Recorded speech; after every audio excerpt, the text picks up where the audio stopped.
name's Cornell Clayton. I'm the director of the Foley Institute, and on behalf of the Institute, I want to welcome you out to our first Pizza and Politics event of the semester.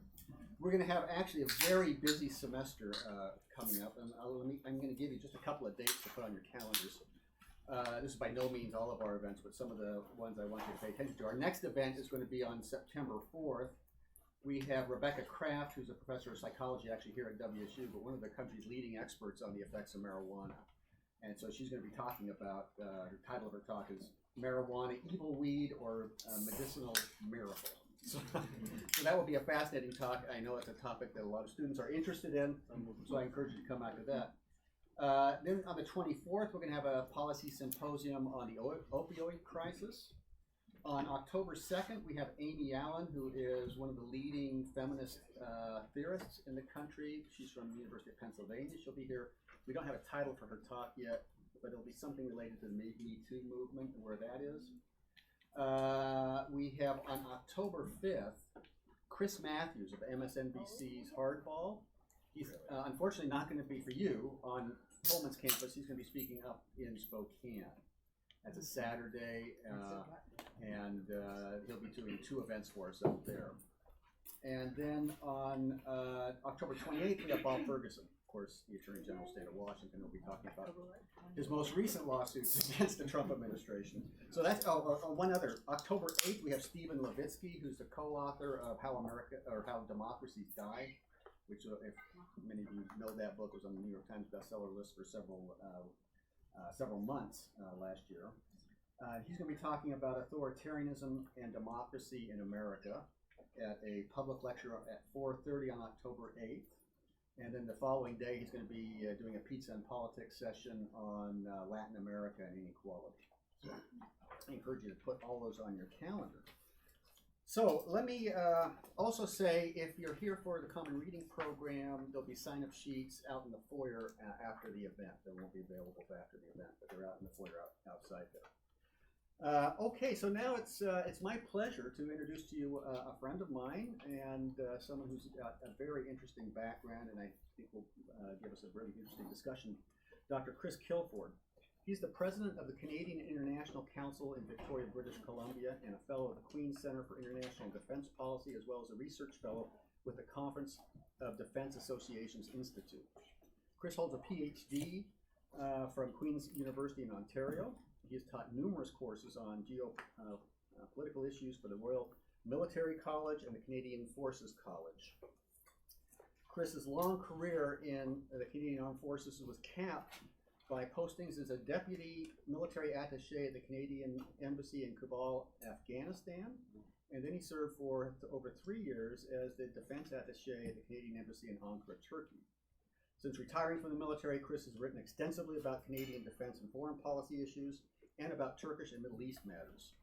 His articles have appeared in numerous journals and international publications, and he's a frequent commentator on television and on radio in Canada and the United States. Chris is going to speak for about a half an hour or so, then we'll open up for some Q&A. Join me now in welcoming Chris Kilford to WSU.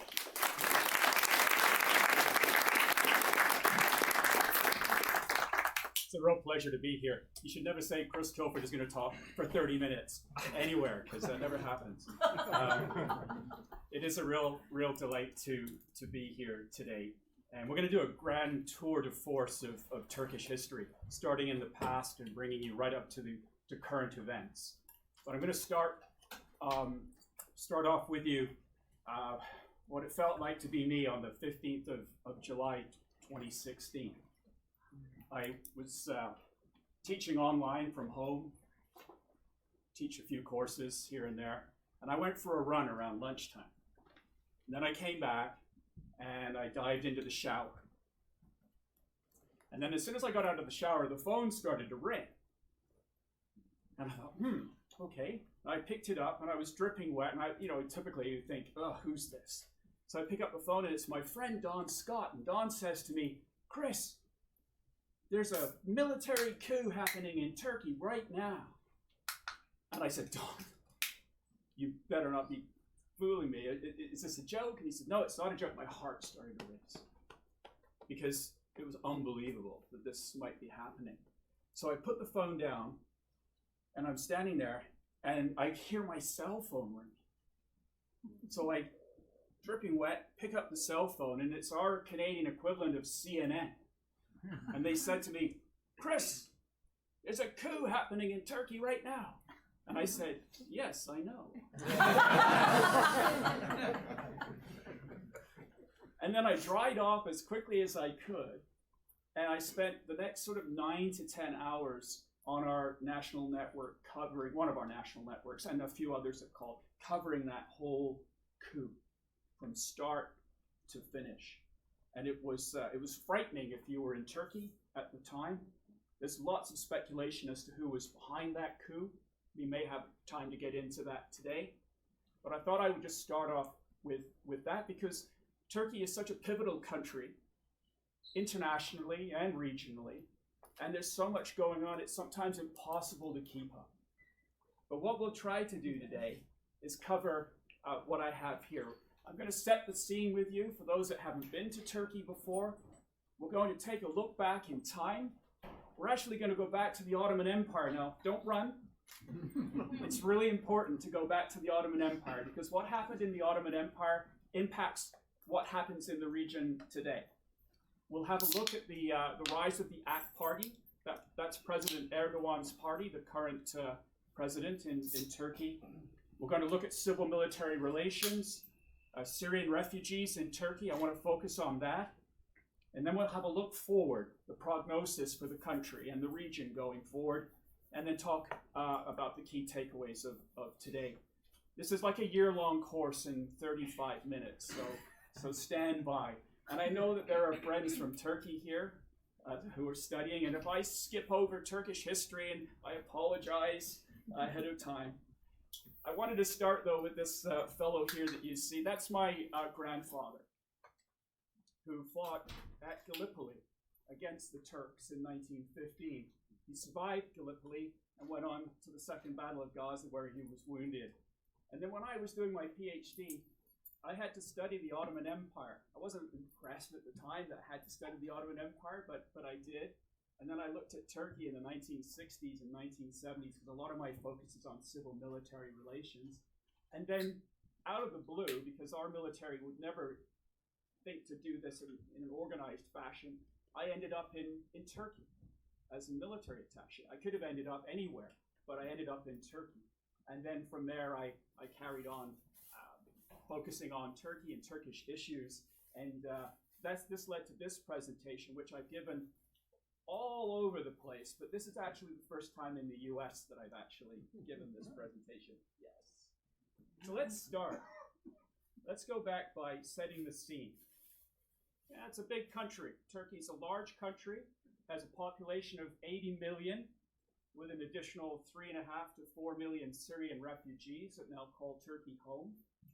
It's the 17th to 18th largest economy in the world, a member of the G20, and this is really quite something, because if you go back to the 1980s, in the early 1980s, exports out of Turkey were about 5 billion, and mostly hazelnuts and figs, and now, of course, they export everything that you can imagine. 1992, I've got that up there as well, because if you've been to Istanbul, Izmir, or Ankara, you can come away thinking, wow, Turkey's super modern, it's doing great, but there's more to it than that. It's a young country. It became a country in 1923 out of the ashes of the Ottoman Empire, but it's still a young country. 1992, that's when Turkey had its first commercial television stations. 1998, up until 1998, mandatory education in Turkey was just to grade 5. It's now grade 12. But think about that. It means a lot of the young people, not so young now, perhaps 30s and 40-year-olds would have left school when they were very young. That's not to say that there weren't high schools in Turkey, but mandatory education up until 1998 just went to grade 5. 2001, very important if you're Turkish, it's when the economy of the country collapsed. And out of the ashes of that economic collapse, we had the rise of the AK Party, the AKP party, which is still in power today. They came in power in 2002. And I've got 1924 up on the map because people ask me about Turkey and religion quite often. It's a Muslim country, 99% Sunni, but very religiously diverse. But what is the separation of church and state in Turkey? Well, all I'll say on this is that there's basically a Ministry of Religious Affairs as part of the overall Turkish government. And every single imam in Turkey is a state employee. So you can imagine here in the United States, if you were Roman Catholic, every priest would be on the government payroll, and they would be told what to say at their sermons. So that gives you an idea of the separation of church and state. Religion is still very important in Turkey.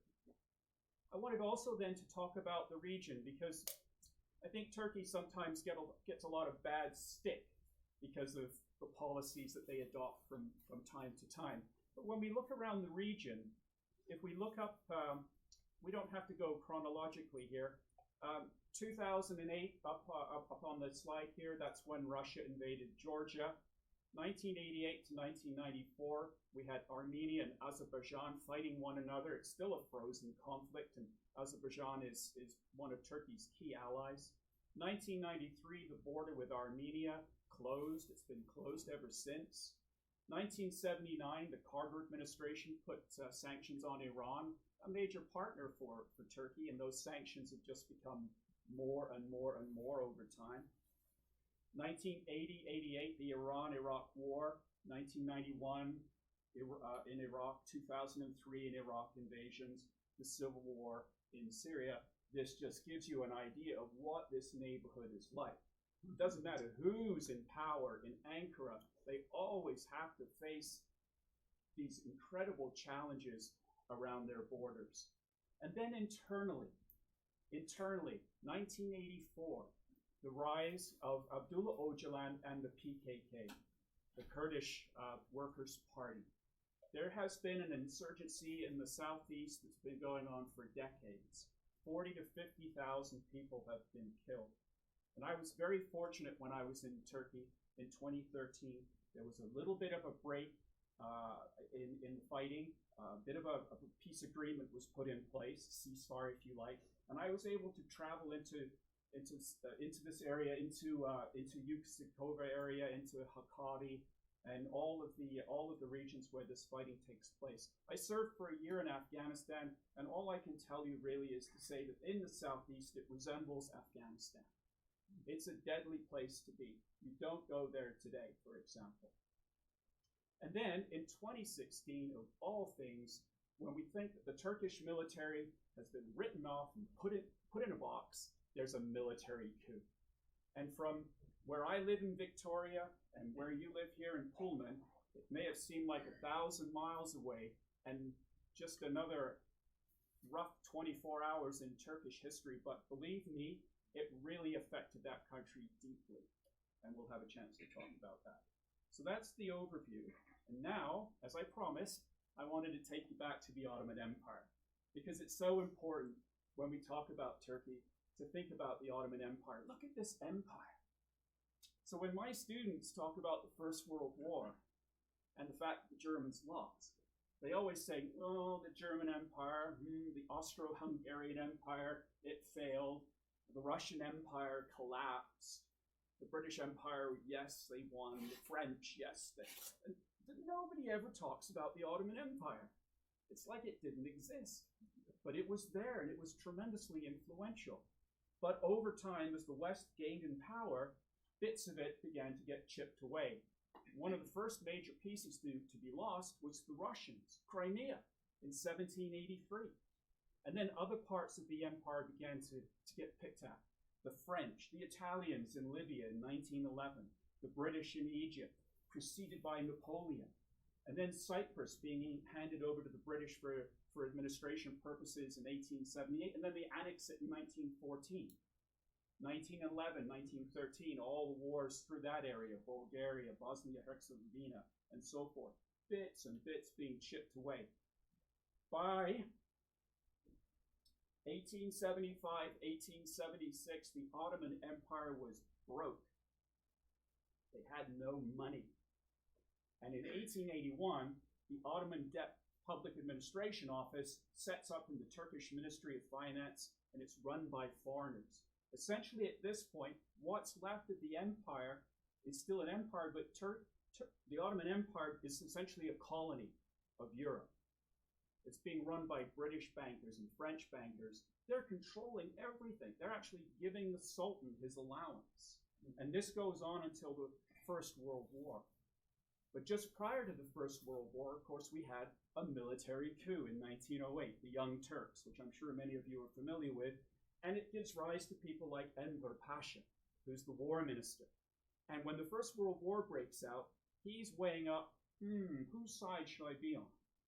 If I join against the Allies, I'll get Cyprus back, I'll get the Italians out of Libya, the British out of Egypt, I'll get Russia out of the way.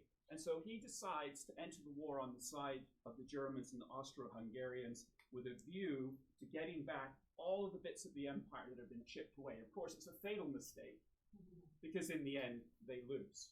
And he loses everything. And the empire is going to be divided up once and for all. And what comes out of this entire period is this treaty, the Treaty of Sèvres. And as far as the Allies are concerned, the whole of the empire is gone, and Turkey itself is going to be divided up into various zones of influence. The Italians will take a piece, the Greeks will take a piece, the French and the British. Armenia will have a new country, and there'll be a Kurdish state of some kind in the southeast. This is what the Allies have as a plan. And all that will be left of Turkey or the Ottoman Empire is that little piece in yellow surrounding Ankara. It's like taking the Ottoman Empire back to its very, very beginnings centuries ago. That's the plan.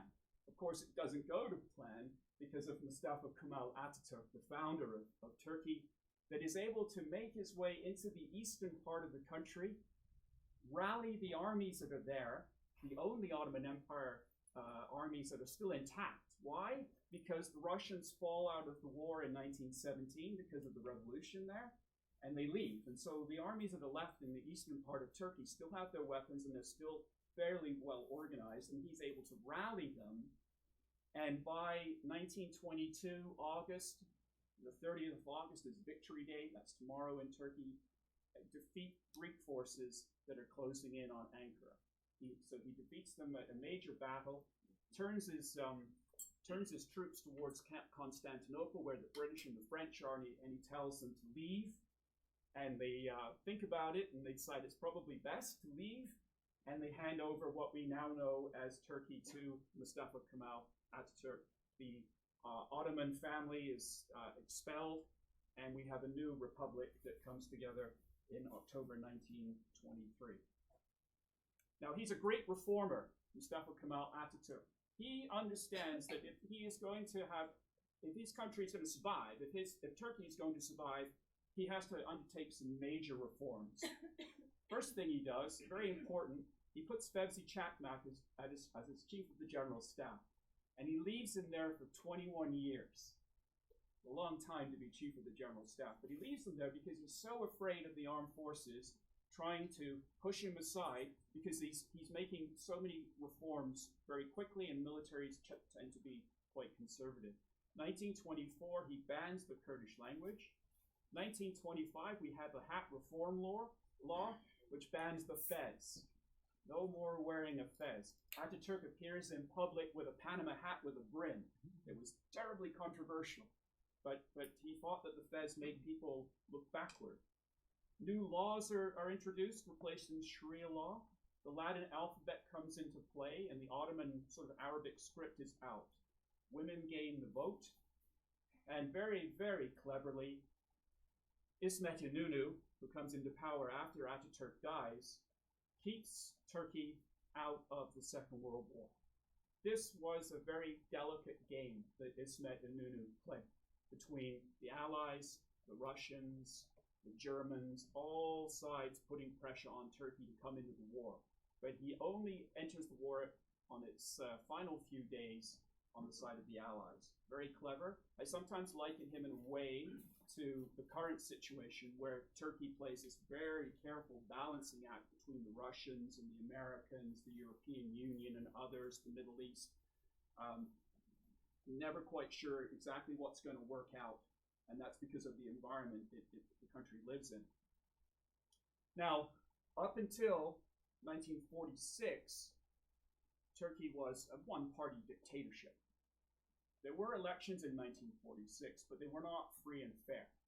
So the first free and fair elections were in 1950, and what happens, of course, is the Republican Party that's been ruling the country is thrown out and replaced by this man, Adnan Menderes, who then goes on to win elections in 54 and 1957, often with 59–60% of public support.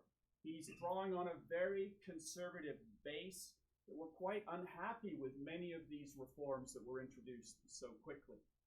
And when Menderes was campaigning in Turkey, he would make a boast that I've built 15,000 mosques since I've been in power. Now, off to the side, of course, the military is looking at the way Menderes is conducting his business. The early 1950s, the economy was very, very good in Turkey, but it begins to slow down in the latter part of the 1950s. The United States won't loan him any more money. So what does he do? He goes to Russia, or at least he attempts to go to Russia. He tells everyone that he's going to Russia, but before he can do that, there's a coup in 1960. And it was the first coup of many, as you'll see here. And that, unfortunately, is Adnan Menderes, who was executed by the armed forces following the May 1960 coup. The May 1960 coup was only carried out by a portion of the armed forces, not the entire general staff. And it's an interesting case study all by itself, but it was successful. There was a palace coup in 1961, which failed. And in 1962 and 1963, there were two other military coups that also failed. Because people say to me, hey, Chris, the 2016 military coup, it failed. That never happens in Turkey, but it does happen.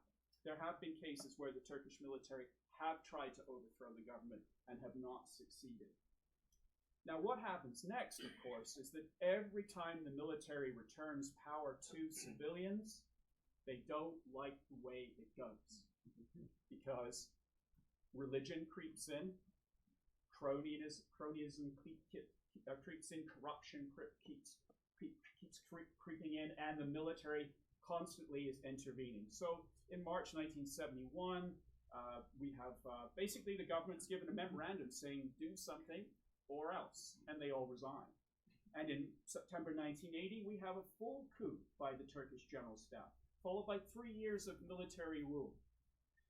Then in 1997, another coup, and you see how it goes. But this endless cycle of civilian governments and coups leads to a massive economic collapse in 2001 and paves the way for the arrival of the current government in 2002. Now, those early years with Erdogan were pretty good years. He came in, people had a lot of expectations, and he did deliver. Now, I have to say that a lot of the economic reforms were put in before he actually came into power.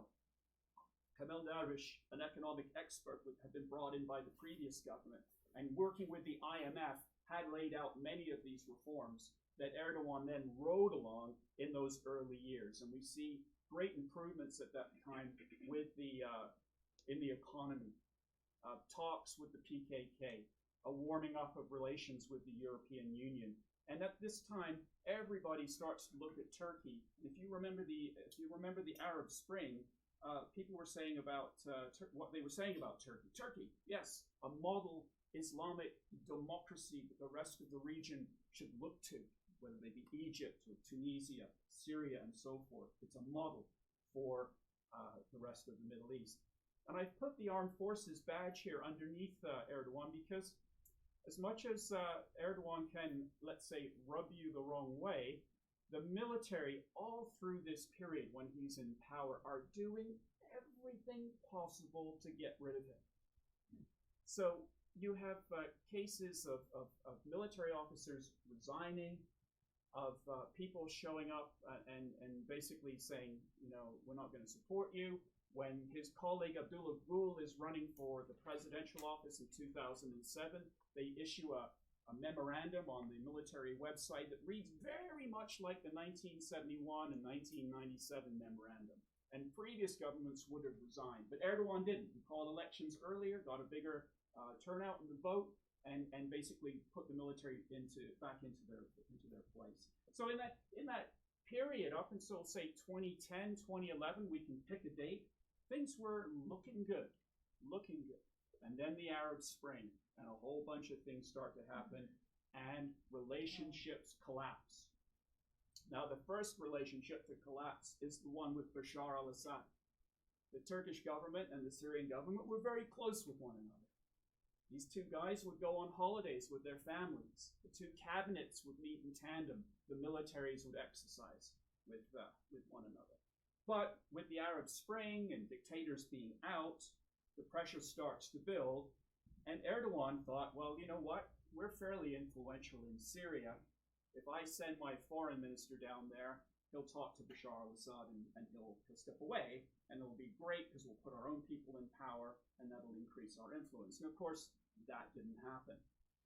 And then we had the Gezi Park protests in May 2013. It started out as an environmental protest about cutting trees down in Taksim Square in Istanbul, but it soon spread throughout the country. There was a lot of tension building. And, you know, my wife, who's sitting in the back, we could stand out on our balcony in Ankara at night and hear Turks on their balconies banging pots and pans. And it was a way of showing that they were upset with the way the country was going and the situations that the country was getting itself into in the Middle East and just internally. That's Selahattin Demirtas, the middle photograph, the former co-leader of the Turkish HDP party. So in June 2015, we saw a Turkish party enter the Turkish parliament, a Kurdish party enter the Turkish parliament for the very first time.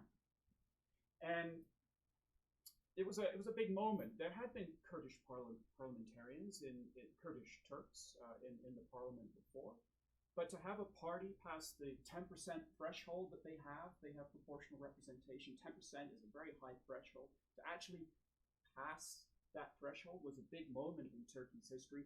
It was, in fact, that election where the AK party lost their majority in June of 2015. There was panic. And in November 2015, another round of elections. And of course, the Kurdish party, the HDP, and I use that term Kurdish party loosely because a lot of Turks support them also, but they still managed to maintain their place in the Turkish parliament. But what happened there was the peace agreement, let's say, that was in place between the Turkish government and the PKK fell apart over that electoral cycle. President Erdogan realized that looking for a peace agreement with the PKK was not winning him votes. And so in that July 2015 period, right after that June 2015 election, he restarted the fighting in the southeast. And it was the worst fighting that we'd seen in decades, in Diyarbakir and Cizre, Silopi, and so forth. And it has really alienated a large segment of the population in Turkey today. The final relationship that was broken was with Fethullah Gulen in the bottom picture. And Fethullah Gulen is on the right-hand side. Fethullah Gulen lives in Pennsylvania. He has lived there since 1999. He's a Turkish Islamic scholar, religious scholar, and he commands millions of followers all over the world. Very, very influential. And in Erdogan's early days in power, he relied on Gulen and his supporters inside Turkey to help him run the country.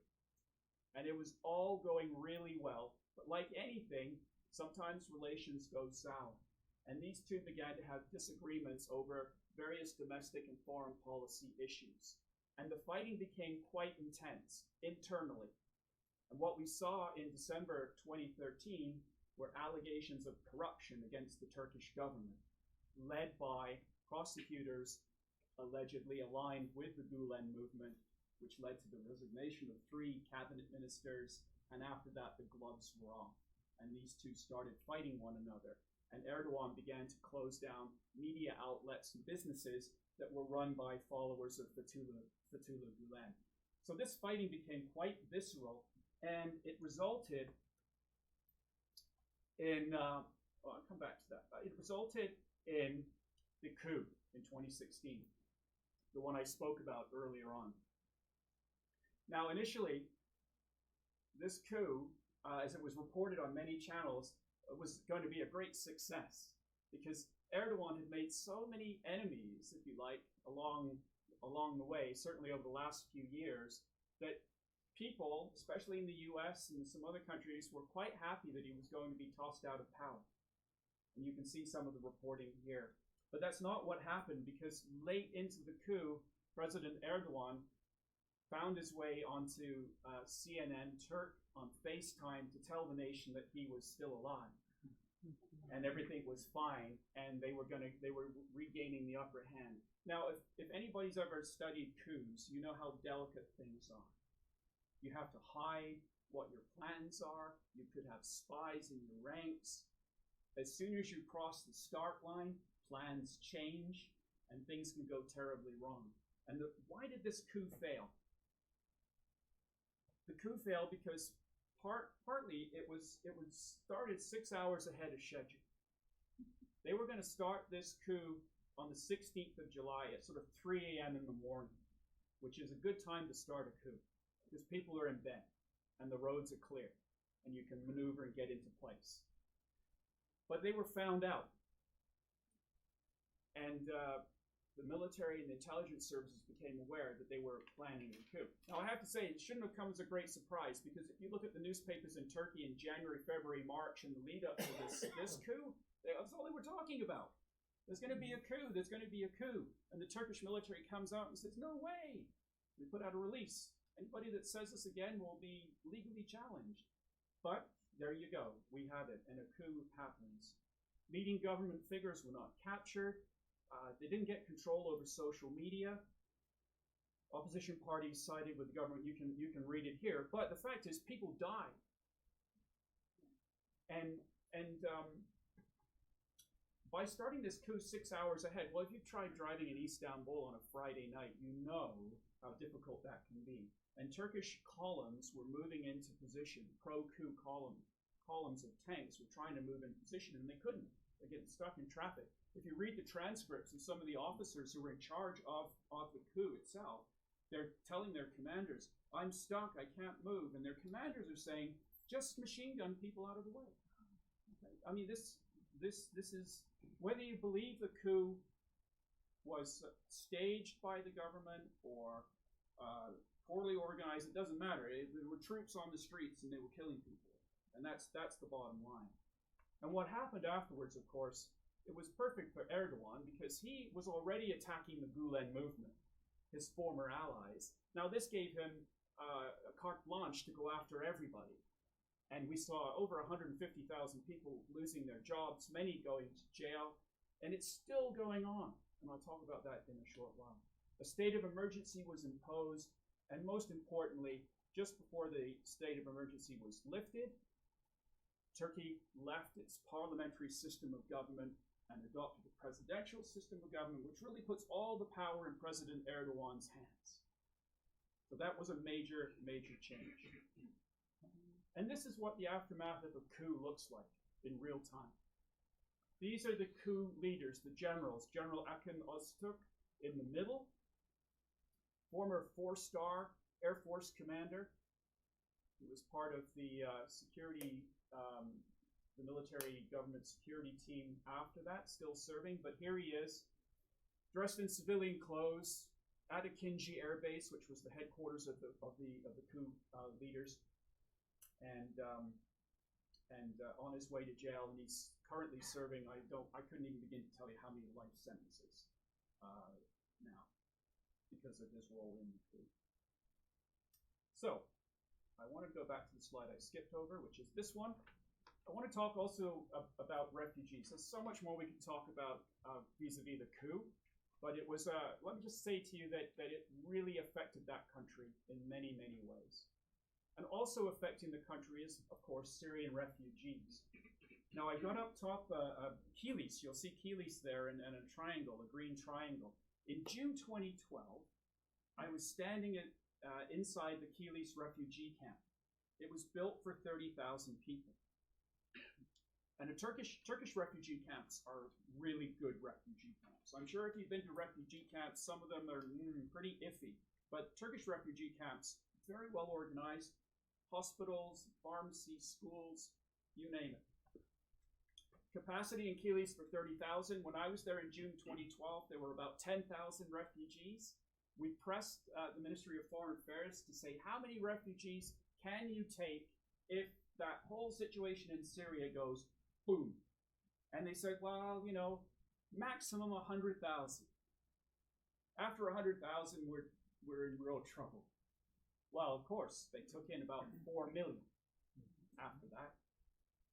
And it came very, very rapidly. And when you go to sort of major cities today, Gaziantep, along the border, you'll find in some cases a quarter of the population are Syrian refugees, and 500,000 in Istanbul alone. And I'll give the government their due. The Turkish government tried incredibly hard to welcome people, house them, feed them, get the kids in school. 600,000 Syrian children are now in Turkish schools, healthcare. I mean, Turkey's not a rich country. It's better off than many, but it's not a rich country. But given we've looked at 8 to 9 years of civil war now, tensions are building. There are a lot of people in Turkish society who have said enough is enough. We can't go on like this. And we need to send refugees back home to Syria. And so you're seeing this happening now. And it's possibly one of the reasons why Erdogan has lost some of his support over the last year or so. Because people have said, hey, we can't keep going on like this. So refugees is a big factor in what we're seeing playing out in Turkey today. So let's go back to there. Now, all of this trouble that we've seen in Turkey, especially after the coup, has led to some interesting situations. And I've put this up. This is Canadian statistics, and I updated them last night. But what this shows you, if you look at 2019, 1,360 Turks were accepted into Canada who were seeking asylum, that it was too dangerous to go back to their country. And this is the highest number of anyone applying or to have that status in our country. So normally you think about countries like Afghanistan, Eritrea, Venezuela as being a source of people seeking political asylum. Not Turkey. NATO member since 1952. Council of Europe member since 1948. You don't expect to see this.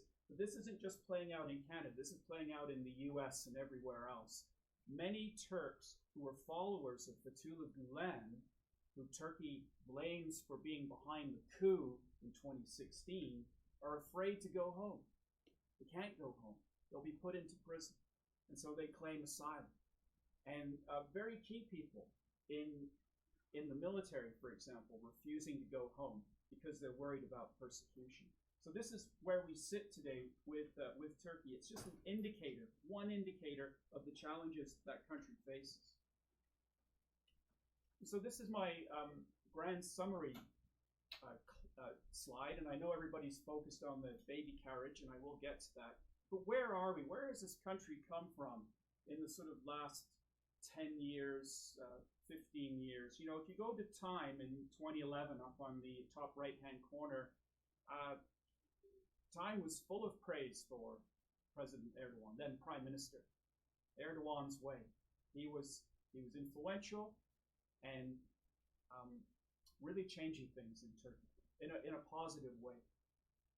But by the time we get to 2018, Le Point is saying, he's nothing more than a dictator. He's just grabbed onto power and is holding on as hard as he can, and he's not going to let it go. And this, of course, has led to all sorts of troubles, as we've talked about. The Turkish economy has faltered over the last few years. Standard & Poor's, Fitch, and many others have lowered Turkey's credit rating to junk status. So foreign direct investment flows have started to drop off. But then on the other hand, I empathize with Erdogan and the situation that Turks face, because we know that European Union negotiations are off the table for lots of good reasons. But if you were in England during the lead up to the Brexit vote and were driving around, you'd see these big posters everywhere that said, "Hey, watch out, Turkey's about to join the European Union." And if you're a Turk, this is an insult from the British, and it's underneath. It shows its ugly head from time to time. And then this whole business with Russia. You know, if you look over on your far right, you'll see Turkey shot down a Russian jet fighter in 2015. Oops. First time a NATO country had ever done that. And then the poor old Russian ambassador is in Ankara speaking to a group like I'm speaking to you, and a Turkish policeman walks up behind him and assassinates him on live television. And you can see him laying there. But across the border, you've got the whole business in Syria, where the Russians are now tied to Bashar al-Assad and Turkey's tied to the opposition and your enemies. So what do you do? I mean, Russian-Turkish relations are in the dumps. So in the end, you're seeing in Syria, Turkey backtracking from supporting the opposition, slowly, bit by bit, day by day, and reaching out to Russia and buying the S-400 missile system, the anti-ballistic missile system from them for $2.5 billion that NATO is very angry about, America is very angry about, kicking them out of the F-35 jet program. And of course, Turkey still remains a member of NATO. And then if you are Turkish and you wake up one morning and you see a tweet from Trump saying, "If you get out of line, I will destroy your economy." And we wonder why Erdogan is in Moscow, meeting with Putin, because he's trying to keep his options open. He knows he's in trouble. Why do we know he's in trouble? Because if we look at the ballot box, we know that in June 2015, for the first time, he didn't get a majority in the parliament. It took an alliance with another party to get the majority back in November 2015. And as we saw recently with municipal elections in Istanbul, when they were run initially, the opposition won with about a 13,000 vote margin. And municipal elections in Turkey are run like national elections. So this was a real indication that the opposition was gaining ground. And Erdogan and the AK Party pushed back on that municipal election, especially in Istanbul. He said, no, there were too many irregularities. We want that election rerun. And it was rerun a few months later, earlier this summer. And the opposition won with actually 800,000 votes. They went from 13,000 vote margin, a win, to 800,000 people in addition voting for them. So it showed you that there's tremendous opposition building in Turkey to the government. And it all comes down to something that President Clinton said once. It's the economy's stupid. In Turkey, it's not about religion at the end of the day. It's about bread and butter issues, putting food on the table. This is like any other country. And Erdogan is not delivering today. And the other issue he has to face is that in Turkey, for the first time, the birth rate in the mainly Turkish areas of Turkey is below replacement value. But in the Kurdish Turkish areas, it still remains very high, 3 to 3.5 children per family, whereas in other areas of Turkey where it's predominantly Turkish, the birth rate is about 1.8. And so what the issue there is, of course, that Kurdish populations will increase. The Kurdish population, which is Turkish, will increase and will become a bigger factor in the internal issues of the country. Now, I have to say, Turks and Kurds intermarry. Istanbul has millions of Kurds, and for the majority of people, they just want to get along. They just want to move along and get through all of this. But there are underlying issues that Turkey will have to address with its Kurdish minority going forward, because that minority is getting larger and larger. And then to summarize, Turkey's relationship with the US is pretty bad right now, but that's not uncommon. If you go back to Cyprus, 1964, the invasion of Cyprus by Turkey in 1974, the arms embargo that the United States put on Turkey from 74 to 78, the fact that Turkey didn't allow the United States to open a second front through Iraq in 2003, the fact that U.S. Service personnel captured a bunch of Turkish commandos in northern Iraq and put hoods over their heads and tied them up. That relationship has been pretty rough at times. I think at the end of the day, we'll work our way through it. But this is a unique period right now where we're seeing a lot of anger on both sides. There are serious economic challenges in Turkey. They cannot be downplayed any longer. Erdogan basically has all of the reins of power in his hands. He hasn't got very many options now. So one worries about where the economy is going to go. There's such a huge reluctance to turn to the IMF, because the IMF are foreigners. And let's go back to the Ottoman period, when we had the Ottoman Public Debt Administration. Let's go to the humiliation of 2001, that period when Turkey had to have a huge IMF bailout. And President Erdogan was so proud to have repaid that loan in 2012. To face the prospect of having to go to the IMF today would be quite damaging to him. There are numerous security issues. The military remains in turmoil. They've gone through a coup. They've gone through purges. It hasn't actually stopped. Over the summer, roughly 2,000 serving and retired military officers in Turkey were arrested for alleged links to the Gulen movement. You could be heading to work on a Monday morning and be arrested because somebody said that you've got some sort of ties to the Gulen movement. This is still going on. So it means that the military, which is busy fighting the PKK, busy involved in Syria, worried about the Idlib pocket where there's 2 million people inside Syria, worried about all of that, is having to then look over their shoulder all the time internally as to what's happening. And this country is a divided country, not divided between the AK party and the opposition parties, but divided. The Kurdish issue plays itself out now. The Gulen issue plays itself out. There are many, many divisions and fractures that this is a government that has to try to keep it all together in a region that's really, really tough. And my only solution at the end of the day is this. Thank you very much.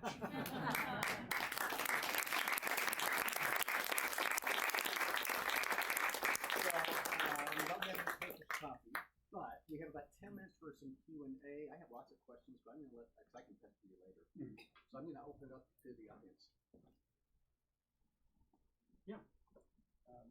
So I understand that there's a Kurdish force fighting in Syria, and obviously the United States Trump threatened to take action against Turkey if there was hostilities with the Kurdish force in Turkey. How does Erdogan reconcile the Kurdish minority growing bigger, and then these hostilities with the Kurdish forces in Syria? Yeah. How does the population see it, and what does he do to reconcile those two? Yeah, that's a really great question, because the Kurdish situation, whether it's Turkey, Iran, Iraq, or Syria, is so fundamental to the security in the region. So in Syria, of course, the Syrian Kurds, the YPG, became a major factor in the conflict and now control a large part of the country. And they basically received a lot of support from the United States. Yeah. Our own Air Force flew in support of the YPG, bombing targets in Syria alongside American jets and so forth. And as far as Ankara is concerned, the YPG itself is nothing more than an offshoot of their own problem, the PKK. So if America's supporting the YPG, then they're supporting the PKK, which is deemed to be a terrorist organization by the United States and Canada. So what is going on here? I think the issue is that the YPG did incredibly well. The America supports the YPG, but as far as Turkey's concerned, America is doing nothing more than supporting a terrorist organization that they're fighting against. And that's the problem. That's the fundamental issue. Where does it go from here? Will the Americans actually leave the YPG on their own? Well, you know, the relationship between the YPG, the Syrian Kurds, and the Syrian government is very, very close. When I was on that Syrian border, and I've gone up and down that border many times, you could look into Syria and you would see portraits of Bashar al-Assad and Abdullah Öcalan side by side. Turkish flags, Syrian government flags.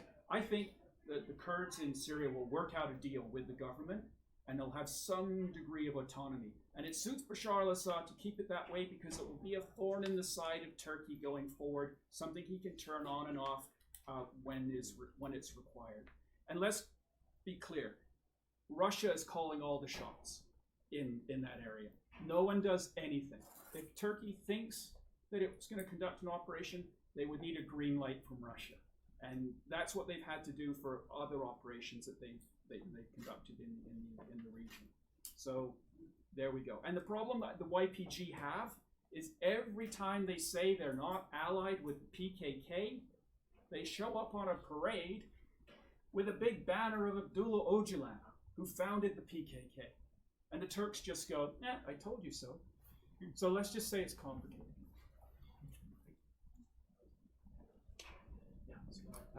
In regards to the military coups and how easy it is for them to go in different directions, what is your stance on the military coup that happened in Thailand? Well, I'm not an expert in Thailand and what happened with that coup, but all I can say is that coups require a huge amount of secrecy and trust, and they will not work unless you have secrecy and trust. And that's really all I can say. I've studied coups.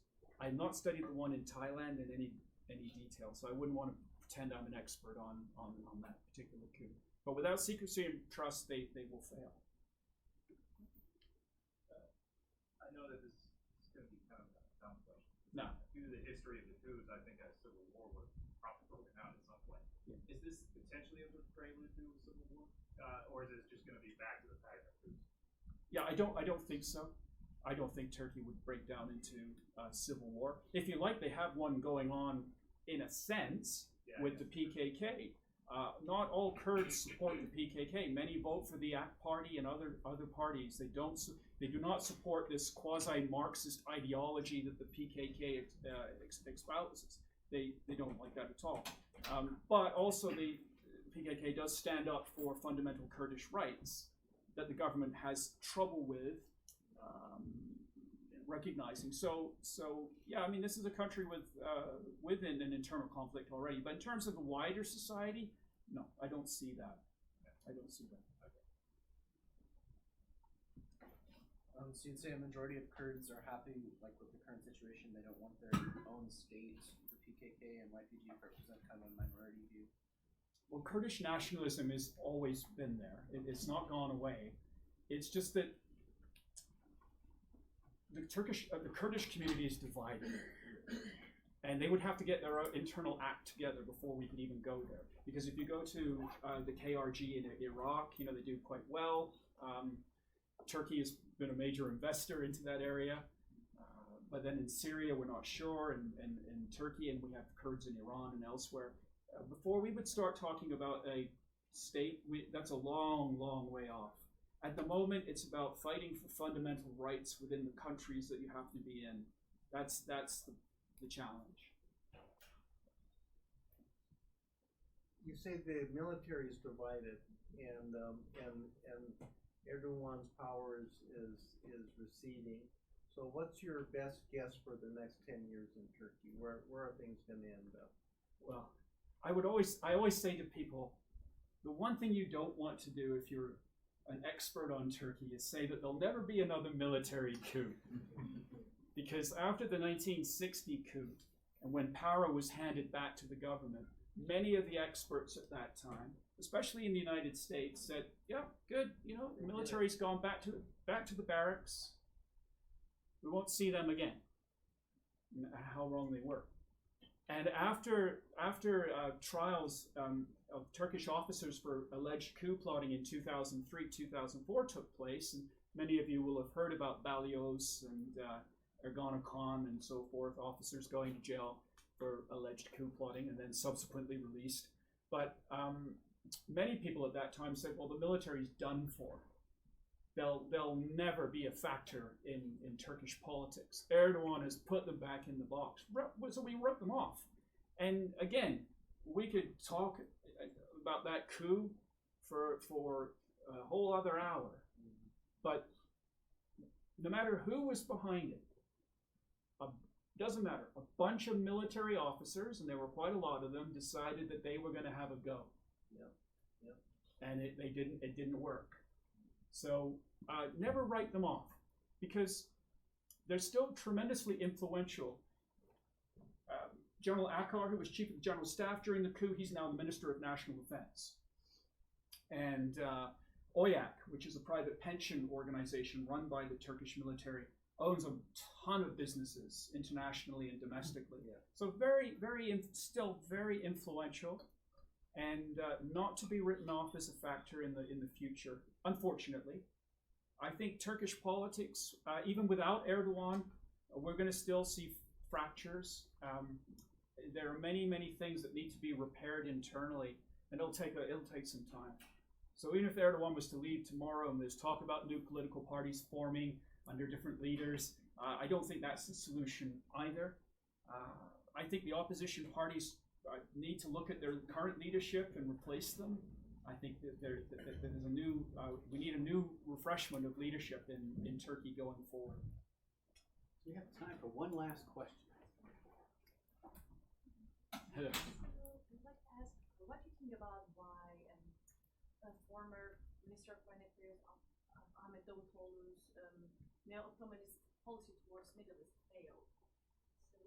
Yeah, I really liked Davutoglu, and I thought that having Turkey playing a more wider role in the region actually made sense. That Turkey had a lot to offer because they're economically quite strong. I mean, this region won't settle down until Turkey settles down. All of the countries surrounding it, their economies will depend on the Turkish engine. So I didn't really have an issue with that, and we're still seeing some of that neo-Ottoman-esque thinking of the Qatari base that Turkey's opened up. But unfortunately for Turkey, every time it takes a step forward, it has to take 2 steps back, because it supported Morsi in Egypt, and we saw what happened there. And it supported the government in Sudan, and we've seen what's happened there. And relations with Saudi Arabia fell apart. So, and then of course Syria didn't go the way they wanted. So the good intent was there, but it speaks to the region, the volatility of the region. It's unpredictable, and there are too many other players, and this is why it's so tough on Turkey. And I don't mean to be an Erdogan apologist, because he has a lot to answer for. People that I know that have just been swept up in jail and you don't hear from them again. This isn't a democracy, and Freedom House and others would tell us that they have these issues. But down the road, Turkey's role has to be recognized by countries like the United States and Canada as being fundamental to the security of the region. Okay, unfortunately, I think our time is up. When you said you were going to talk about the Ottoman Empire, I got a little bit worried. But this is really a tour de force. Thank you very much. Join me now in thanking Chris.